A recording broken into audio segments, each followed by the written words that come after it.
सभी भक्तों को जय माता दी। 15 अक्टूबर 2023 से नवरात्रि प्रारंभ हो रही हैं। सभी को नवरात्रि की बहुत बहुत ढेर सारी शुभकामनाएं। माँ भगवती सभी को आनंदित प्रसन्नचित रखें, यही हमारी प्रभु से प्रार्थना है माता रानी से। माँ को सबसे पहले जब किसी को बुलाना पड़ता है तो आमंत्रण देना पड़ता है, निमंत्रण पात्र। तो ऐसे ही माँ के लिए बढ़िया सुंदर सी चौकी रखते हैं। चौकी में लाल रंग का कपड़ा बिछाते हैं। कपड़ा को बिछा करके माँ को वहाँ स्थापित किया जाता है। माँ के लिए बढ़िया सुंदर सा कलश, कलश में सुपारी, चावल, उसमें दूर्वा घास, एक सिक्का डाल के ऊपर आम का पत्ता और साथ में हरा वाला नारियल लगा करके, नारियल को चुन्नी से लपेट करके और नीचे कलश की मिट्टी उसमें जोब होती है। कहते हैं उसके बाद में माँ की तस्वीर को उसमें चुन्नी उड़ा करके माँ का स्थान बनाया जाता है। और माँ का स्थान सबसे प्रथम वहाँ गणेश पूजन करके और माँ को स्थापित किया जाता है।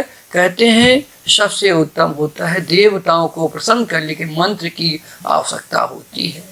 देवाधीना जगत सर्वा मंत्राधीना देवता, जब हम मंत्र पढ़ते हैं जिस देवता का, तो वो देवताओं का वहाँ निश्चित रूप से एक आने का स्थान बनता है, जब वो जगह स्थान बनाते हैं। प्रथम शैलपुत्रीता, कहते हैं प्रथम जो शैलपुत्री है, हिमालय की पुत्री कहा जाता है शैलपुत्री को। और इन्होंने बहुत तपस्या किया और भगवान शिव को प्राप्त करने के लिए इन्होंने उपासना की।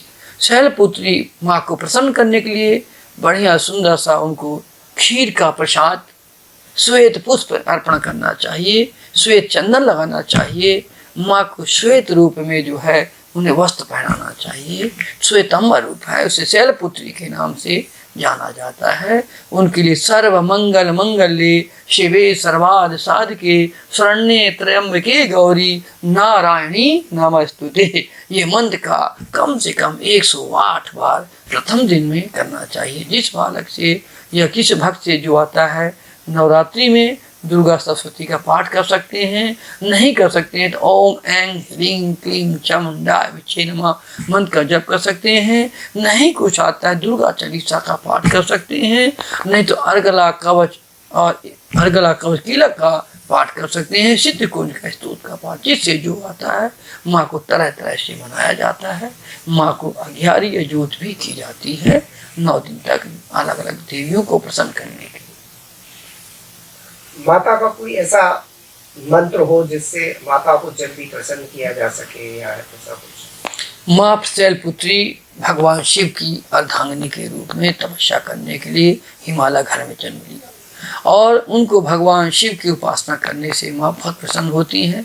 और माँ को प्रसन्न करने के लिए सबसे मैंने आपको बताया कि सर्व मंगल मंगल्ये शिवे सर्वार्थ साधके शरण्ये त्र्यंबके गौरी नारायणी नमस्तुते, ये मंत्र का जो जातक जितना ज़्यादा से ज़्यादा मंत्र जप करता है, माँ शैलपुत्री उस पर अद्भुत प्रसन्न होती हैं। उनकी मनोकामनाओं को पूर्ण करती हैं, उनके संकटों को दूर करती हैं, जो मन की इच्छाएं हैं उनके मनोरथों को पूर्ण करती हैं। व्रत के माता के कुछ नियम हैं जिनका पालन जातक को करना चाहिए? व्रत के बहुत नियम। व्रत वाले दिन जातक को कम से कम 9 दिन तक पृथ्वी पे शयन करना चाहिए। पृथ्वी पे चटाई बिछा के शयन करना चाहिए। सात्विक आहार लेना चाहिए और 9 दिन तक ये संकल्प होना चाहिए कि माँ के अप्राप्त आशीर्वाद प्राप्त करने के लिए सत्य का भाषण करना चाहिए। किसी की आत्मा को, किसी के दिल को नहीं दुखाना चाहिए। ऐसे शब्दों का प्रयोग न करें जिससे दूसरे की आत्मा को बहुत कष्ट प्राप्त हो। इसलिए माँ को सबसे बढ़िया संयम के साथ शुद्ध आहार लें, सात्विक आहार लें, जमीन पे शयन करें, ब्रह्मचार्य का पालन करें। कुछ इसमें दान पुण्य का भी कोई विधान है?